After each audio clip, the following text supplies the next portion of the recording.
Good morning เด้อมื้อนี้เฮ็ดเวียกคือเก่าเด้อส้มเกสรเลือกส้มก๊กที่ยังบ่มียังบ่ติดเลือกส้มก๊กที่ยังบ่ทันติด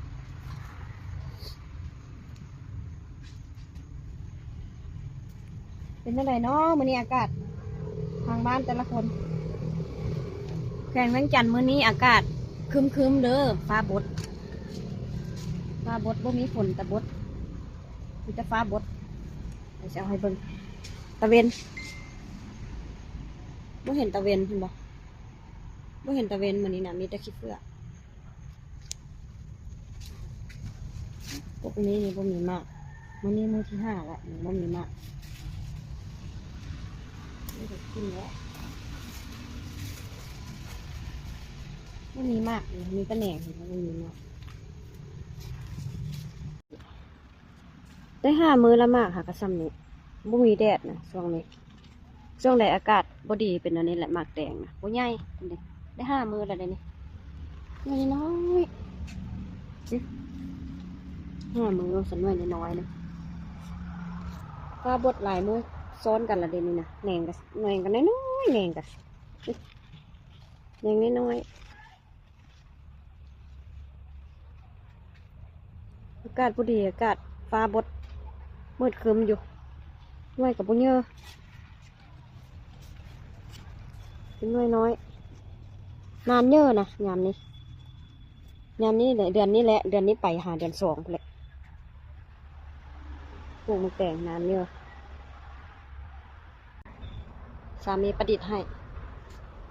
ไว้เกาะแหน่งมะแตงไว้เกาะแหน่งให้มันปรุง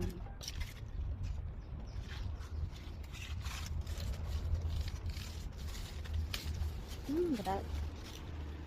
ด้มันหยาบละเงามันแก่แล้วมันหยาบมันแก่แล้วหยาบแล้วบ่ได้เอาลงบ่ได้ที่คันอ่อนๆอย่างนี้ได้ดูเกาะง่ายดิเกาะง่ายคันอ่อนนะแต่คันแก่แล้วเกาะบ่ได้วิธีการเครือมันหักดู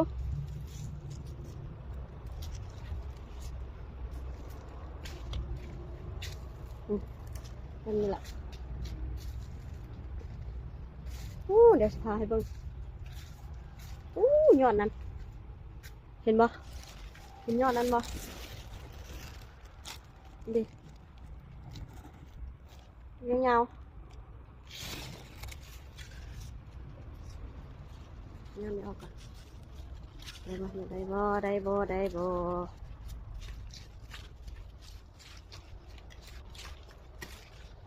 ใจฮ้อนบ่ได้ใจฮ้อนแล้วมันเครือหักเลยนี่แถวแดมถึงแดดดีละใบแห้วแล้วดิเห็นบ่นี่ลาแป้งเริ่มเข้าแล้วยามนี้มันลาแป้งยามนี้นี่ขาวๆมันลาแป้งอยู่นะ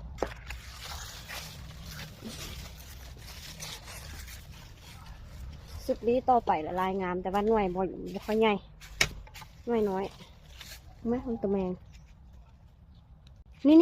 ตัวแมงนะหลายเห็นบ่สังเกตเห็นบ่มันไต่นี่แหละนี่บอกหลายขนาดเด็กเดี๋ยวตัวน้อยมันนะตัวน้อยมันจะเป็นอย่างนี้แหละขาวนี่น้อยว่านี่ขาวคือเสี้ยนนี่นะแม่อะไรนี่นะเพื่อนคือคล้ายมักแตงนี่นะนี่2 ตัววันนี้แม่อะไรนี่นะแม่เพื่อนแหละ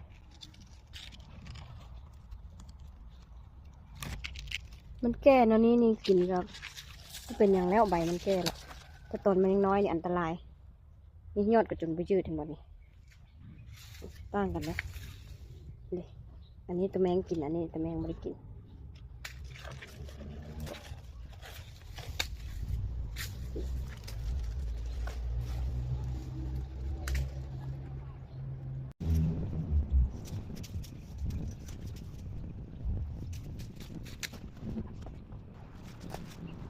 งับ